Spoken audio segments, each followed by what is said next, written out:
Hi, everybody. Welcome back to Chrysalis. This is your host, Kristin Matting. I'm really thrilled about today's episode. I had the wonderful pleasure of speaking with my friend and former colleague, Jen Carew.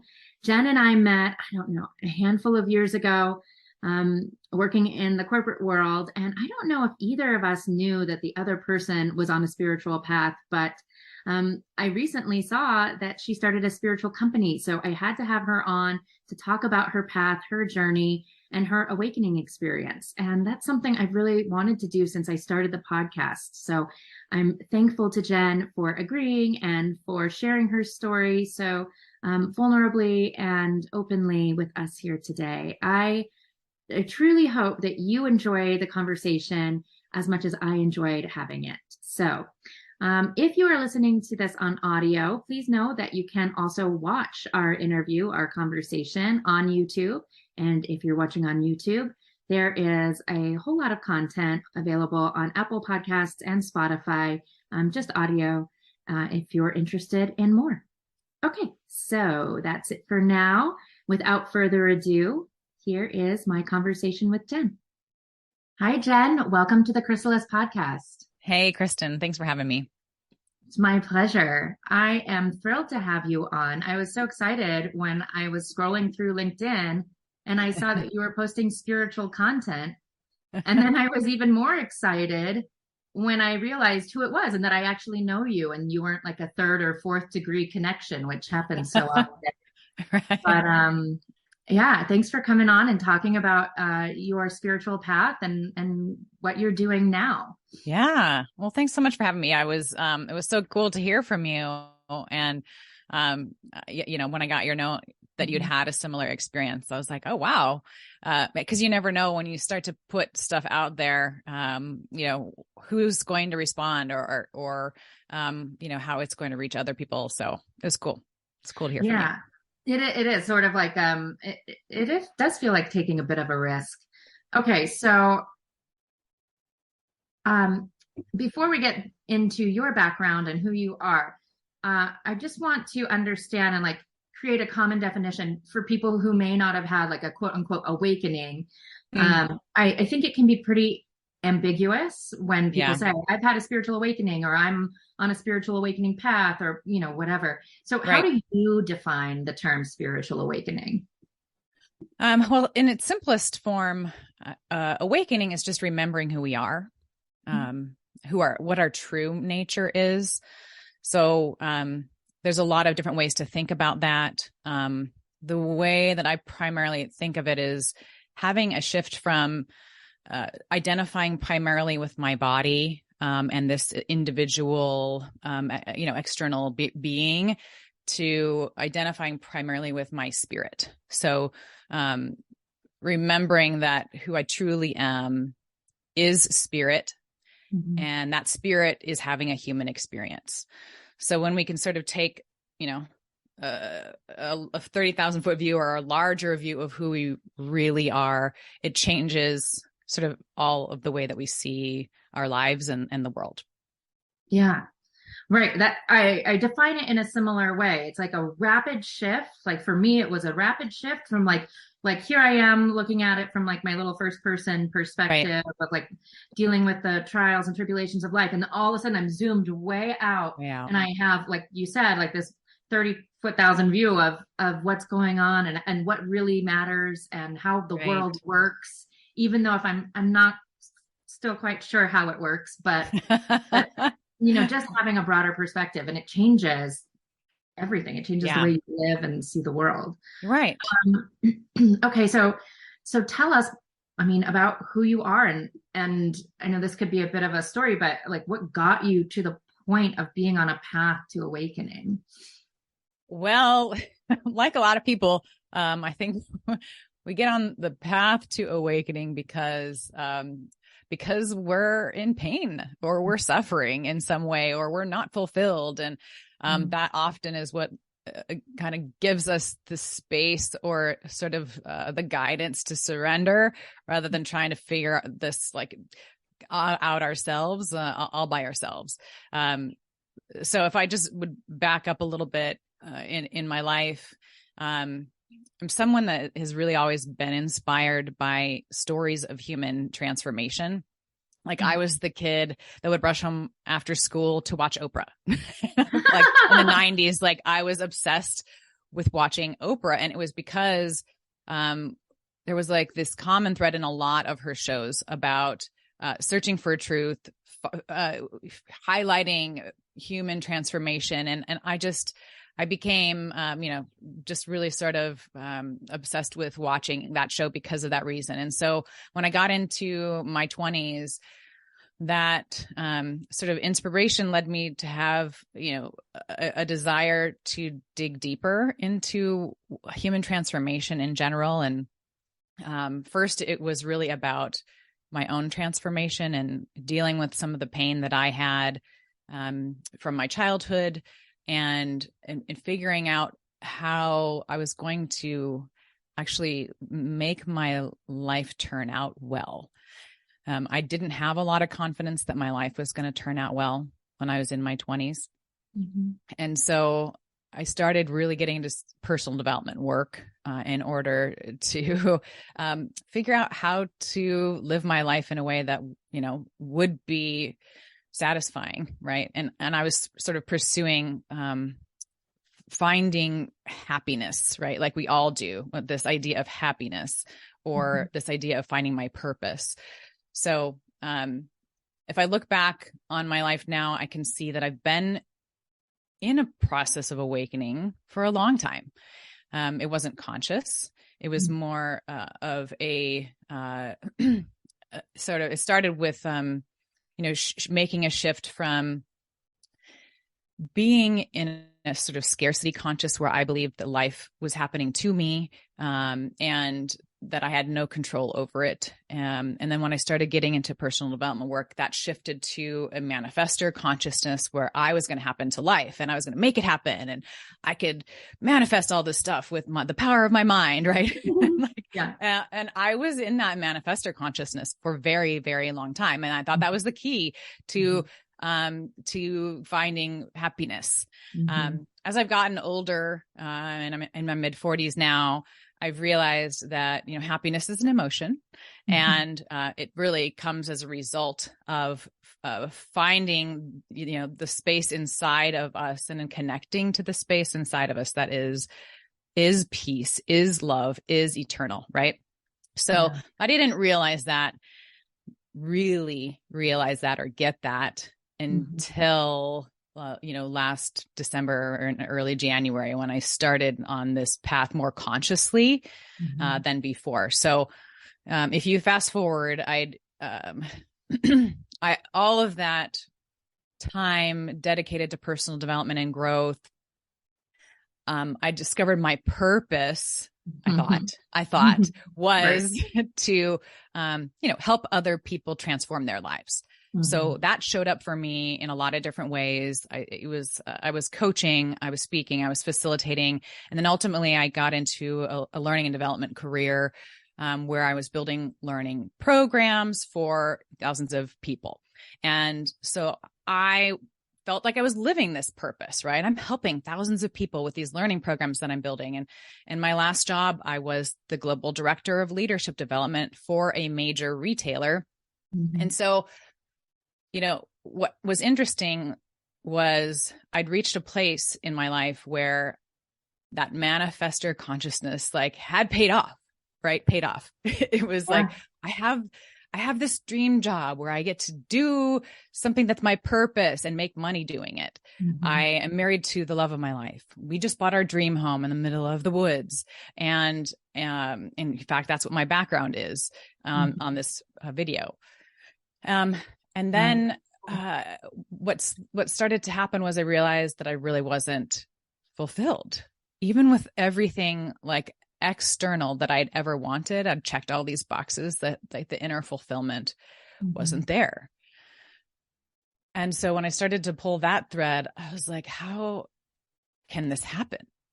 I felt like I was sold a bill of goods, right? What do you mean that this isn't going to give me peace or happiness or fulfillment?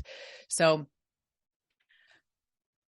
that lack of fulfillment ultimately led me to resign and walk away from my corporate career so that I could discover what else I was here to do. But that story keeps going. So yeah. That's amazing. It's really interesting what you were saying. I mean, like, I believe in manifestation, and you manifested all the things you thought you wanted. Right.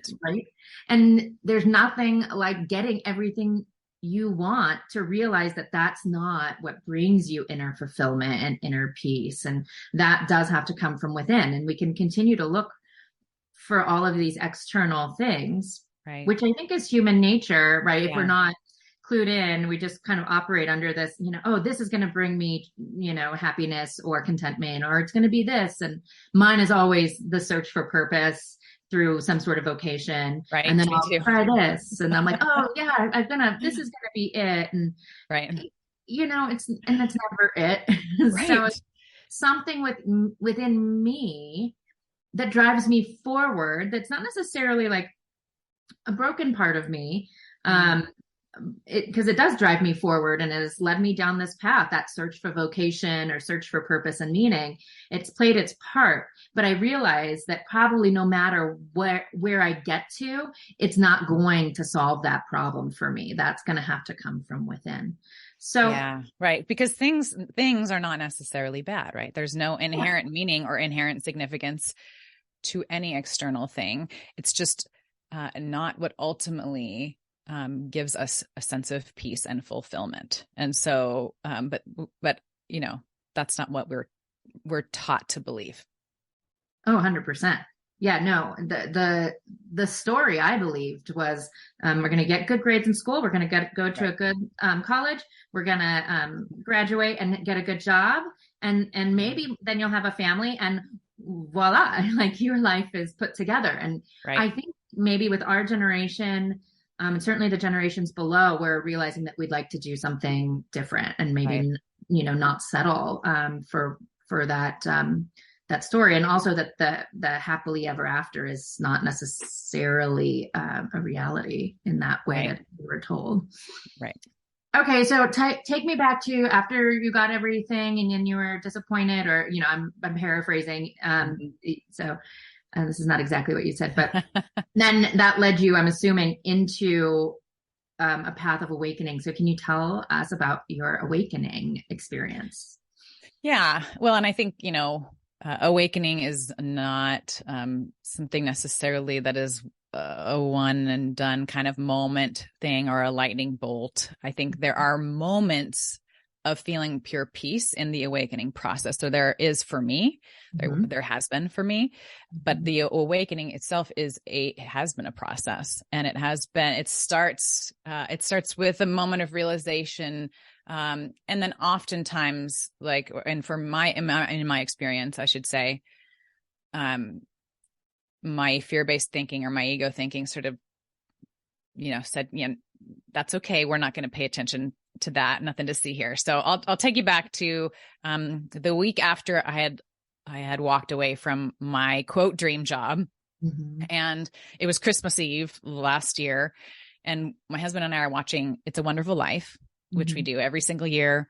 And, this time watching that movie was different.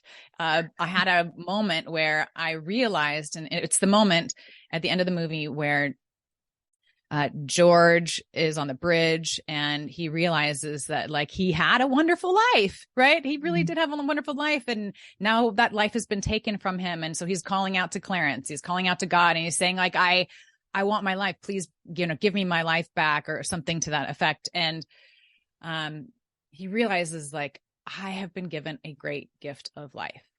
And that I still get a little emotional and I get goosebumps thinking about it, because it was a realization for me that I had seen life as something to get through rather than as a gift, and rather than as something that was for me.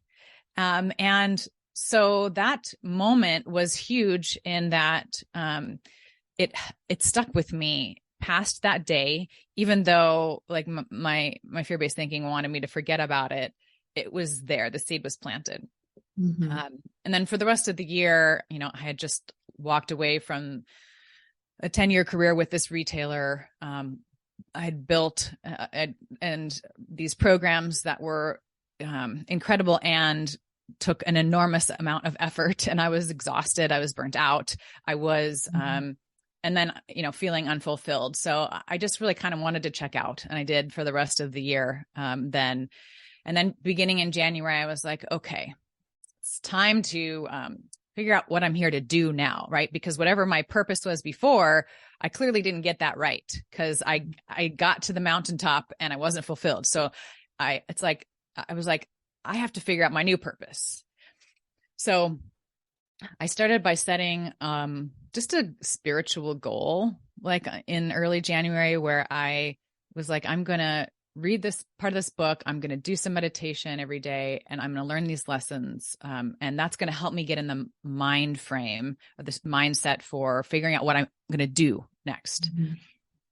So that's how it started. But then as time went on, it shifted from being a goal to becoming the primary thing I wanted to focus on. Mm-hmm. And started to see that this was not just a way to get me in the mindset to figure out what I was here to do, but that maybe it was the new way to be for me. And maybe that I didn't need to figure out what to do. Maybe I just needed to figure out a new way to be in the world. And that's how it began. That's pretty amazing. I agree. It is a process. And it's not, I don't want it to end, right? Right. I would be bummed if all of a sudden I figured out all the secrets of the world. And now, I mean, maybe I wouldn't be bummed. Maybe I'd be enlightened and, pretty content, but I do enjoy the journey. Yeah. And I enjoy the process. Also, I think it's so cool that you had that experience. I've also had spiritual experiences watching movies or TV, and something I've watched a million times all of a sudden hits me in a new way. Right.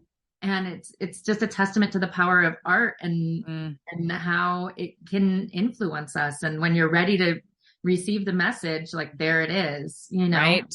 And I think it's so great that you created space, like you created a container for that transformation to take place, because when we are so busy in the day in and day out, like rigmarole of a busy job or being a parent or whatever it is in someone's life, like it's very hard to have the space for these transformative experiences. So I think in my opinion, it's probably not a coincidence that you had that experience once you had created some room in your life. Yeah, certainly. Like I had a lot of time to devote to it. There's no doubt. And yet I now that I'm sort of coming out of the space of really just,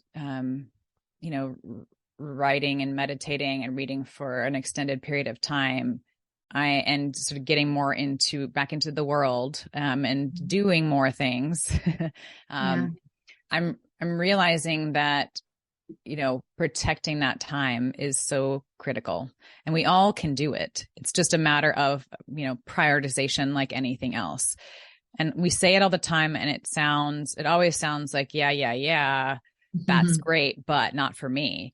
But it's like, we often don't prioritize the one thing that can give us the sort of clear mind and heart to operate from, that would make our lives so much more enriching and peaceful.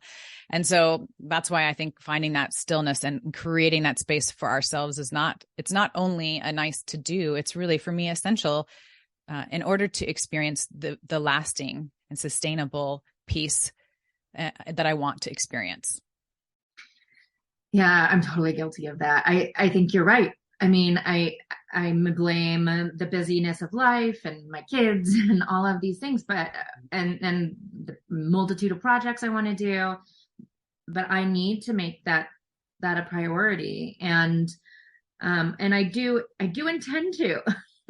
But so tell me, what is your process? Like, what is your daily practice?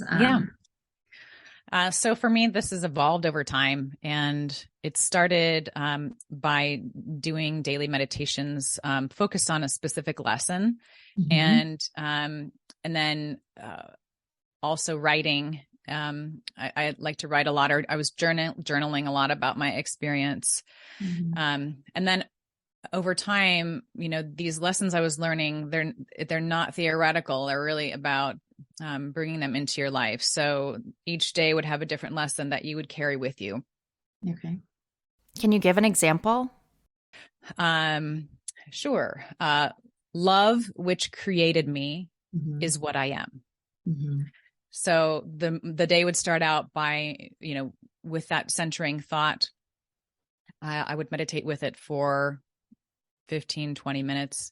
And then bring that into my day. So in the beginning, that was very difficult to do. And I didn't do a very good job at it, honestly. But over time, that becomes, it became the lesson of the day became more and more a part of my life. And when I'd find myself in a situation where my peace was, going to be disturbed, or I was in a situation that I would normally get annoyed by, I'd remember it. And so, but it takes practice in order for it to come to mind. Right.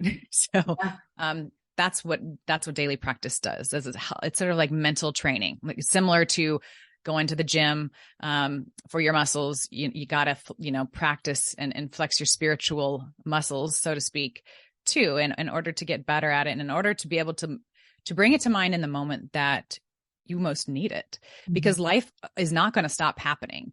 And we are spirit having a human experience. And so the human experience is part of it. And so all of the things of life come at us. It's just a matter of how we're able to deal with them in a new way, through a new lens, and through new perception. Mm-hmm. So that centering practice is critical.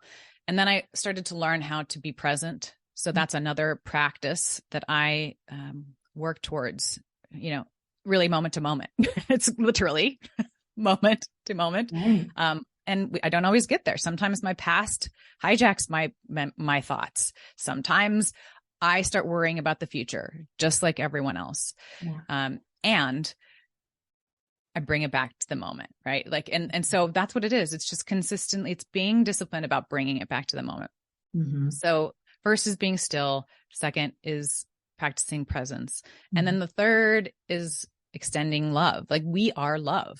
And so for us to give that in the world, it shows up in so many different ways, but we're here to love other people at the deepest level of our minds.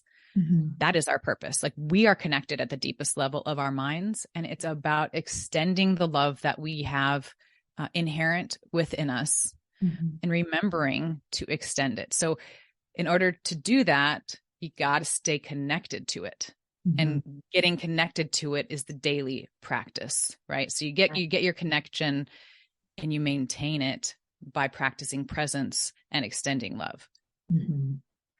Yeah, I think that is so well said. What book was it one book, or did you use multiple books that gave you the prompts? Yeah, I started with A Course in Miracles. And then as that, for about a month, I was reading that. And then I started rereading a lot of the other spiritual texts that I had, that I already had in my library, which were books by Marianne Williamson and Eckhart Tolle, Michael Bernard Beckwith. And then I started reading a lot of memoirs. There's a memoir by Thomas Merton, where he talks about becoming a monk, and his experience of that. So, and then a lot of Sue Monk Kidd, who also writes fiction and nonfiction books in sort of with a spiritual lens. So I became a voracious reader. I always have been, but even more so with more time. So, right. Yeah. That's awesome. Okay. So what, if any, physical symptoms did you have as part of your awakening? Physical symptoms. Well, there was a time where I felt completely blissed out, I think, for lack of a better term. So I'll talk about that time. And this was like a few weeks after I had begun practicing regularly every day. Mm-hmm. And the lesson for the day was, I can escape from the world I see by giving up attack thoughts. And again, this is from A Course in Miracles. This is workbook lesson 23. I always remember it. Memorized. And so of all the lessons that I've done, even to this day, this is the one that sort of like cracked open my head, for lack of a better term. And I had this moment where I realized that I was creating my own suffering in the world by withholding forgiveness, and by judging others. And I realized, like, every time I judged someone or I blamed someone or I got angry, the person I was hurting was myself. Mm-hmm. And when that sank in, it was like,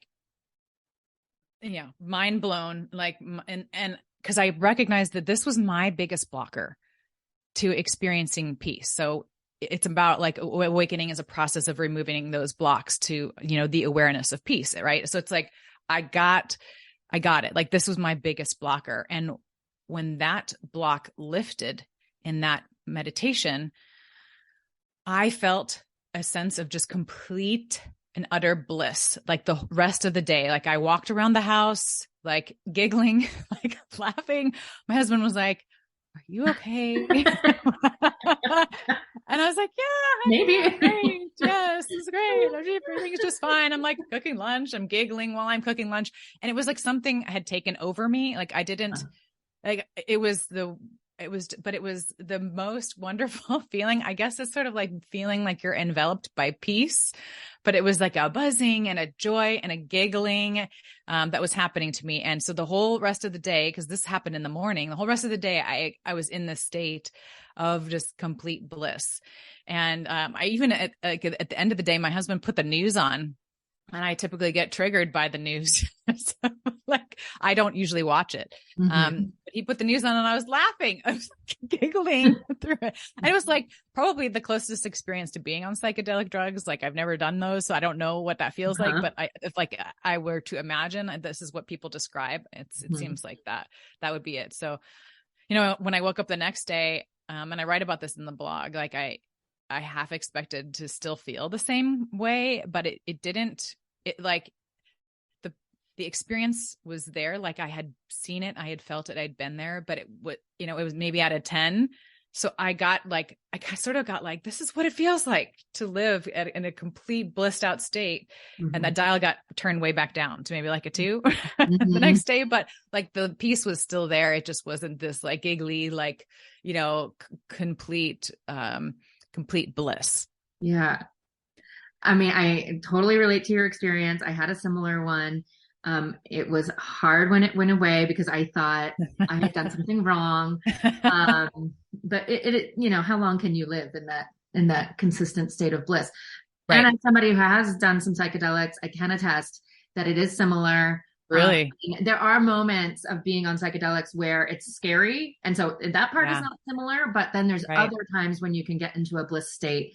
And for me, it was like a highly psychic time. Like, I could, like, not that I knew what was going to happen, but I just felt very tuned in and very tuned up to like the energies that were taking place around me. And it was pretty crazy and intense. So yes, similar to psychedelics, also similar in that that the thoughts you have at that time, when you come out of it, I don't know how to explain it. Their truth. Right. Yes. It's like you see the truth. Yes. And once you see it, you can't unsee it. It's like you get behind the curtain. Right. And so you're like having that the comfort of knowing that that's there is what is life-changing, was life-changing for me. Mm-hmm. Right. And for me, yes, also life-changing. And then I have to remember what I learned, because you do fall back into human patterns, life patterns, and old thought patterns. Yeah. And then I have to be like, okay, but I know what is true. But yeah, it does become a more conscious remembering, a conscious shift back, and not because also I couldn't be triggered emotionally during that Yeah. time. I mean, I would love to live. I mean, that would be an ideal place to live if it could, happen all the time. And I do find myself constantly wanting to get back there. Feel like that was the thing I'm aiming for. But then I've also come to think that maybe that's not the goal, that was like a giant jump. And so you only have those giant jumps if if you don't, if you have somewhere to go. If you're already up, if your vibration is high, there's less room to have a major jump.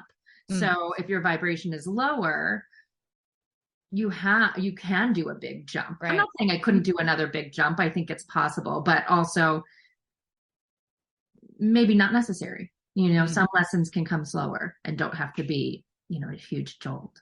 Yeah.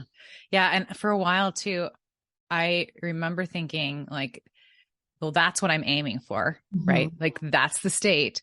But over time I realized that it wasn't about getting back there. It was that it was about seeing truth. Like you said, it was like, I needed to see the truth, experience the truth, because it's different than reading about it, right? It's not an intellectual exercise. It is an experience. And when you have the experience, that's why everyone's path is unique, because you need to experience it for yourself. And once you do, then it changes things, because you never see things the same, because you have glimpsed the truth. So it took me, I can totally relate. It took me a little while to let go of the need to get back there. Right. Because that's another way to just get out of the present moment and create suffering. Yeah. To just always want what is. Yeah. Right. Yeah. 100%. Yeah. It's just another thing to desire. And instead of seeing the beauty in the place, in the step of the process that I'm currently in, which has its own unique flavor and is also beautiful, even though it doesn't feel quite as, poignant maybe. Okay, so here's kind of a funny thing. During your awakening experience, and maybe you're still experiencing any of this, so did you have any ear ringing, or seeing repeating numbers, or seeing like signs, like repeating animals showing up in your life a lot? Or yes. Okay, tell me. The animals. So in March, when it starts to get nicer here, actually it was probably more like April. There was some nice days in March. I began sitting outside on my front porch every morning. And then I would do my meditation. I would read and study. I would write. And then that, as the days got nicer and nicer, I would just spend all the time outside. And so this is actually a view from my front porch. So this is what I would be looking at. Yeah. So I did this all summer too. And what I noticed, like I got really in tune with all of the sounds around me and all of the animals around me. So the hummingbirds that would continually visit me, the butterflies. So the butterflies, and I even wrote a poem about this because it was such an incredible experience. I had butterflies continue to visit and land on my heart over over and over again, like multiple times. I'm talking over the course of months, at least 10 times, where I'd sit outside and it would not just come and land on my heart. It would sit there for minutes. Minutes. And so I sort of like would just sit with it, with the butterfly, and let it, and kind of like look down, because it was pretty close. So it was like I had to look at it and watch it and be with it. And then towards one of the last times it happened, I was like, what are you trying to tell me? And I don't necessarily believe in like talking to animals, but it was like, why does this keep happening? Right? Why does this butterfly keep visiting me? And what I heard was, what I got, and not audible hearing. It is more of a flash of insight, is that, I'm here in any given moment. You could squash me, but I trust you. And if I can trust you. Mm-hmm. Maybe you can trust God. Mm. Mm. And that's what That's came to profound. me. And I get goosebumps, You gave me goosebumps. because that is what I wrote down in my notebook as I was sitting out there. And so that the butterfly visiting was so beautiful. And then the hummingbirds would come too, and they would come for all the flowers and get touch all the flowers around me. And then they'd come sort of close and just kind of hover for 5-10 seconds and then fly away. So like they were recognizing, and I think it's just more about, love begetting love, right? They're a pure love. We are all pure love. And so when you're in a state of love, you are attractive to animals. And that's what I think it was really about. I don't know for sure. That's the sense that I got, but yeah, I did have those experiences. I love that. I totally think that's what it was about. The first thing I got, so I have this belief that like we can interpret a dream, we can also interpret life. And the way that life shows up around us is a mirror for our internal vibration. So you attract, you can call it law of attraction or whatever. I believe it's some of like the holographic universe, whatever, we can get really woo woo with it, but who knows how it works. That's some of what I believe is like what shows up in our experience consistently, repeatedly is not necessarily a message for us. It is it's a mirror reflection of what we're experiencing at that time. And so what I see, like, I know that butterflies, it's why I use it as the logo for this podcast. To me, it represents transformation and coming out of the chrysalis and going through that difficult process of changing, morphing, and then coming out and being this beautiful new creation that's still the same. It's part of what it was before, but now it can do all these new things and it can fly and it's just gorgeous and it pollinates all the flowers. Anyway, I think it's a beautiful creature. And the fact that it was landing on your heart, to me, I'm like, oh, it's just a transformation of heart. It's like a complete transformation of heart. And that's what it's like, what you were experiencing. And then the world is reflected back at you. So I think Kristin. Thank you for that. Yeah. I never in the experience, I didn't see that in that way. That's a gift you just gave me. Thank you. Oh, it's my pleasure. Well, and I think what you experienced too is profound and gave me goosebumps. And I think you have to listen to what you took away from. I mean, I can share but I think the higher level, view and that's sort of when you're coming from a place of love, you can see that in someone else, and you can see and we can see that through story. We can see it in the way someone's being with us, right? And so I just appreciate that that's what you saw, and I'll take that with me. Great, my pleasure. Okay, so you mentioned God. Can you tell me a little bit about what that means to you? Are you religious at all, or is your spiritual beliefs outside of the container of a religion? So, I would describe myself as spiritual, so not within the container of a religious framework.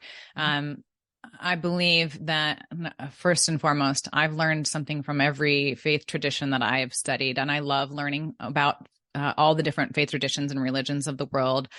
I love to find the common thread. And I believe that there are common threads through all of them. And those are those core spiritual principles that I was talking about earlier.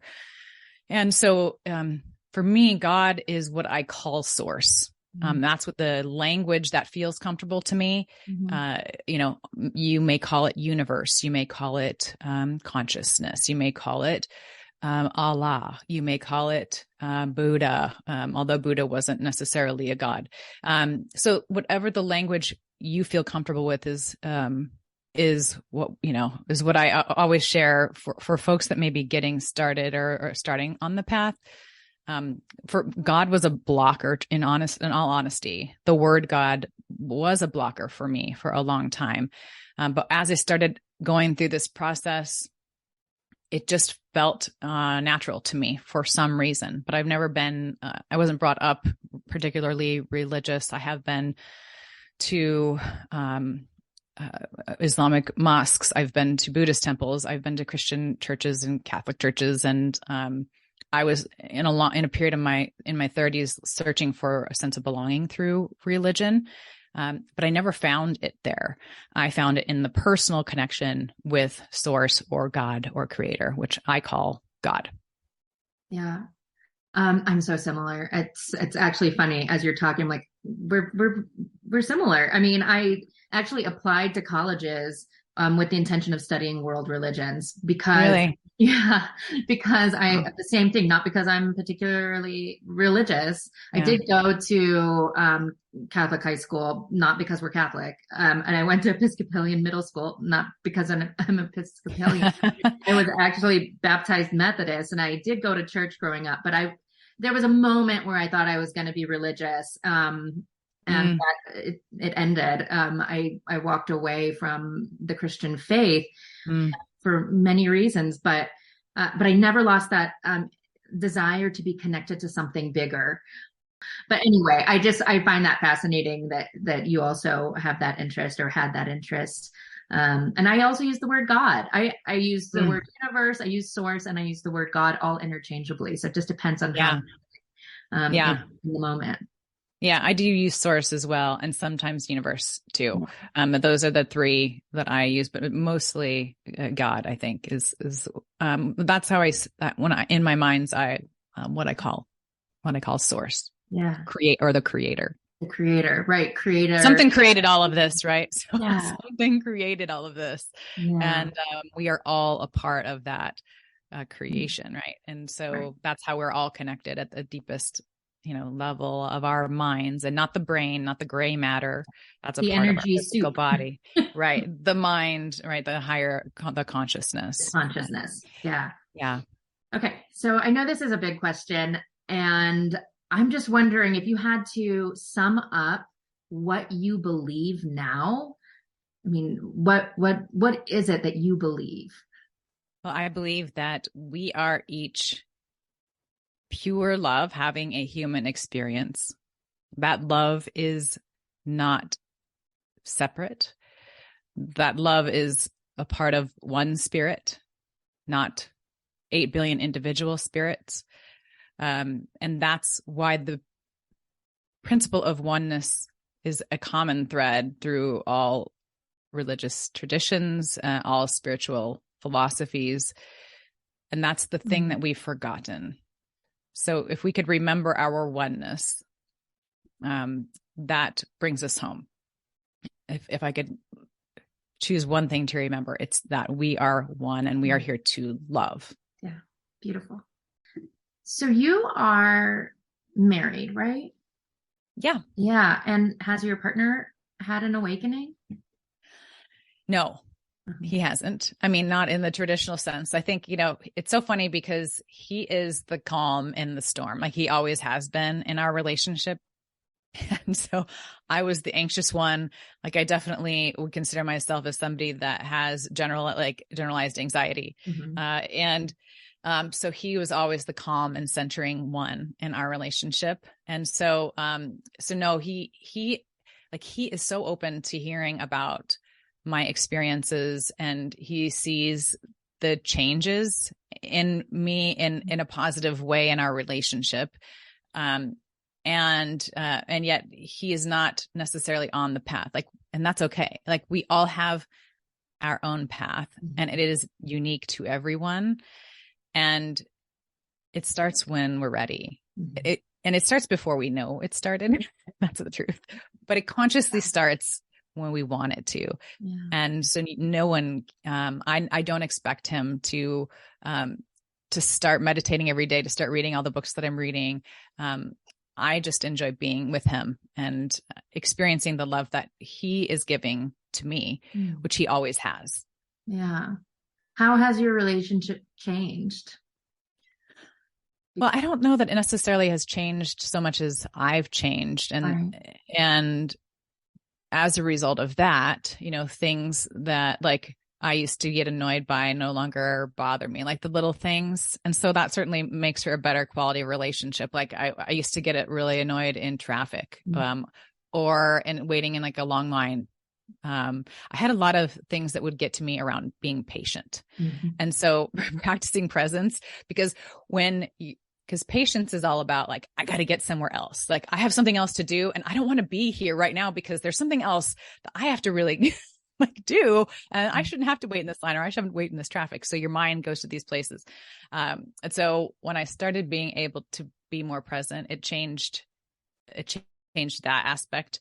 But I call him the love of my life, and because he truly is, like he is the person that I've longed to be with my whole life.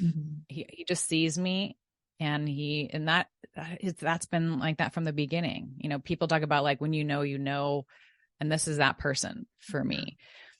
So our relationship was beautiful before, and it's continuing to be that way. That's great. Yeah, I'm also guilty of rushing, and it is it's a resistance to what is, right? Yeah. It's right. I'd rather be there, or I'm not living in the present. Somebody gave me a trick that I thought was kind of helpful, and that is when you're at a red light to do meditation. Like use that as a reminder, as a cue to bring your presence back. So when I remember to do that, it's helpful. It's hard when you have children screaming in the back of the car, but that's probably when I need to do it the most. Maybe that becomes your new trigger. You got it. I'm going to do that. That is it. Okay. So let's talk a little bit more about what you're doing now. What has this inspired you to do? You're saying you're doing more. So what are you doing? So, I got really inspired to begin to share what I've been learning, because I really feel strongly that we all can experience more peace in our lives. Like every single one of us can experience this. It's already inside us. We just have a lot of blocks to recognizing it. So, throughout the last 10 months, as I've been consciously going through this conscious awakening process, I was writing a lot. And that was part of just me getting down some of the insights and some of the things that were coming to me in meditation, or even just throughout the day. And so I had an insight to take that and make that into sort of a story.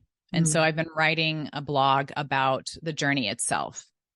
And so that's one of the ways that I'm sort of putting it out there in the world. I do think I've been inspired by so many other people's stories and their journeys. And so I just want to help people recognize that awakening is not just for priests or monks or, people that go meditate by themselves for years on end, that it truly is something that we all have access to. It's just a matter of connecting to it.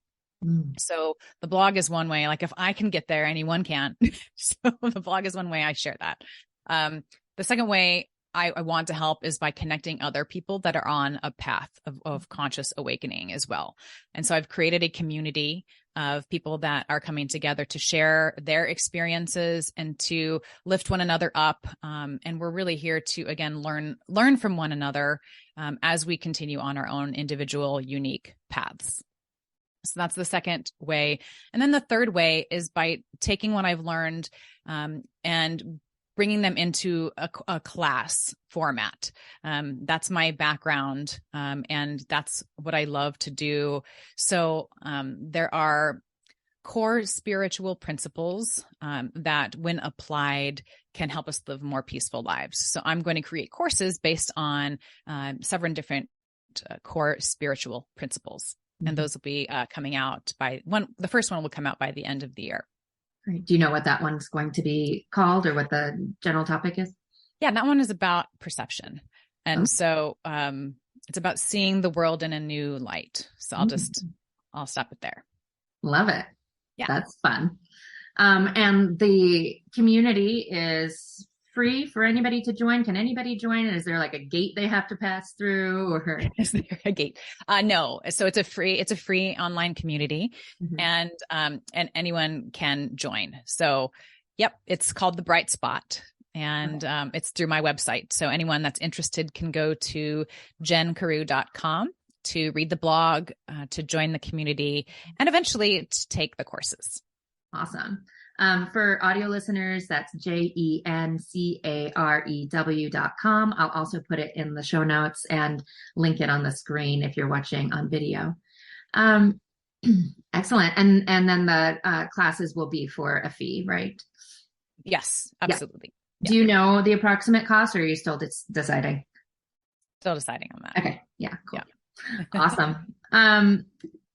Who do you think is the ideal person who would take your class?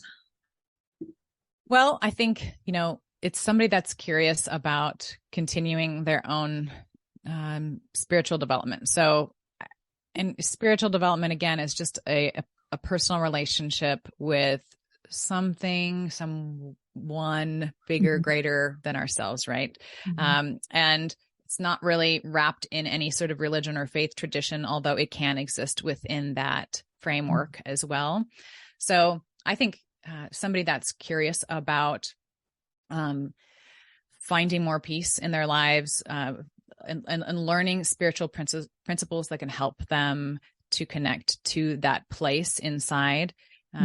So people that are new on the path, people that have been on the path for a while. And I do think there's something to be said for, we're all sort of drawn to the teacher that we need. And so, and I believe that, and I think that not all teachers are for everyone.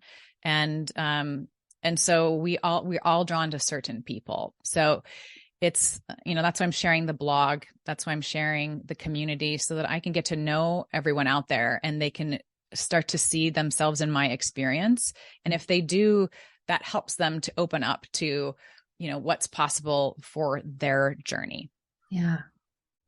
Excellent. So tell me a little bit about how the goals setting the goals for this endeavor is different than the goals you had for like the training job you had with the retailer. That's so funny. My husband and I were just talking about this last Friday at dinner. And it really goes back to attachment for me. So I made the goals in my former job, I attached reaching them to my identity and worth. And so it was like, if these programs that I'm building don't land well, then I have failed as a person. I am not. And so I cared so much about them and how they landed with the team members. Yeah. And so now I have a sense of detachment. Like, again, I am here putting this out there. If it's for you, great. If it's not for you, I get it. Like, there are people that in the spiritual world, that I don't connect to, and that's okay. So I don't have any attachment to what happens. And that's really the difference for me. Because number one, I know I have no control over it. I really don't. All I can do is show up and be present and share from my heart. And then whatever happens from there is what happens. And that's not just something that's like, I think I should say, that's the shift that I've been able to make by doing the daily inner work and doing the daily practices. So yeah, it really is about just attachment to outcomes. Yeah. The should stuff, man. Yes. That is, the shoulds. Anytime somebody says should, I should, or they should, or I shouldn't feel that way, or whatever. It's like a knife in my back now, because I mean, it was one of the major things that I shifted also, after I had my major awakening experience, was realizing how much conditioning from my early childhood or from society that was wrapped up in should, I should get this makeup product or piece of clothing because it will make me feel better or something. And it's just, it's all a lie. You can get that thing. You can buy that car. But do it for a different reason, don't do it for the should.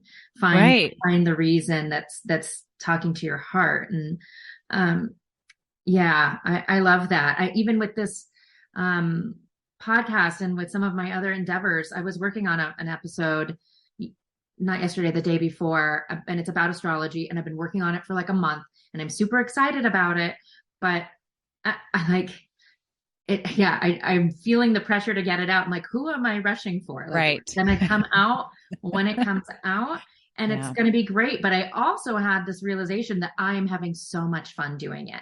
Like just putting together the video, and I'm putting on these like little animations or like little pictures to go with it to put it on video. And I'm like, it's so cheesy and like silly, but I'm having the best time doing it.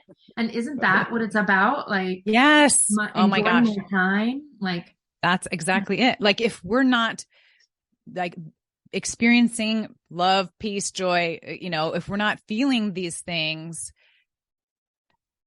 we didn't get the joke. Like we missed the whole point. Like, so like before in my career, it was the dream job on the outside, but inside there was, stress, anxiety, attachment to outcomes, all of the red tape of a corporation, and how that, and the loss of control, needing to control without having any control. And that created such angst in me. It's like, your purpose is not to do this job. Your purpose is to be loving. Your purpose is to be present. That's your purpose. So if you're not doing that, that's what you need to do, or how to be, right?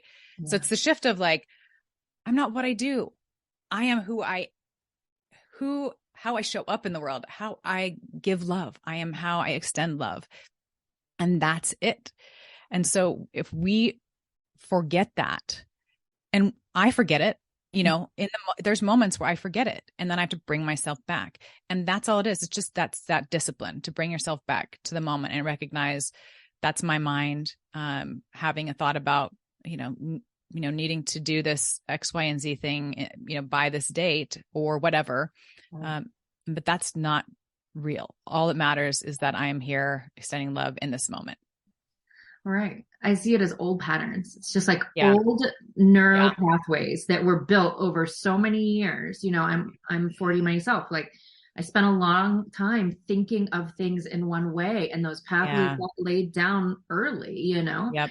And so now it's just redirecting and creating that new pathway and making that one eventually deeper than the old thought patterns. Right. And so doing some rewiring of like how I want to show up, and it is just a conscious shift, but a gentle one, right? Because if we're beating ourselves up, we're also not in a space of peace and love, Yep. Yeah. Exactly. Yep. Cool. Well, it sounds like you have a great thing going. I'm excited to see the class come out and learn more about it. And I'm happy to report that I am part of the Bright Spot, and I am really excited to start interacting there. Yay! So thank you for creating a container for people who are spiritual or interested in spirituality, and who are on this path, because I've been looking for that for a long time. And it's something, it's different when it's created by somebody. For me, at least, it's different. I guess because I know you. And I've talked with you, and now I understand like the heart behind it and the intention. And sometimes with like online groups, it's such a mixed bag, you're not quite sure what it's going to be, but it feels like a good spot, a bright spot, and a well-intentioned space. So I'm excited about it. Yeah. Thank you. I'm so excited you're a part of it too. Thank you. Okay, so let's tell people, I already gave your website, but we can reiterate that. Let's tell people where they can find you if they want to get involved. Sure. If you'd like to read the blog or learn more about the community, or eventually take courses, you can go to jencarew.com. That's JenCarew.com to learn more. Super. All right. Super. I think that wraps. Is there anything else you want to share or say that we might have missed? No. Okay. I don't think so. I just really enjoyed our talk. Me too. We'll do it again. Jen's gonna come back in 6 months and give you guys an update. Oh, that sounds fun. Okay, good. Let's do it. Okay. All right, everybody. All right. All right. Thanks, Kristin. Jen. Take care. Bye. Bye.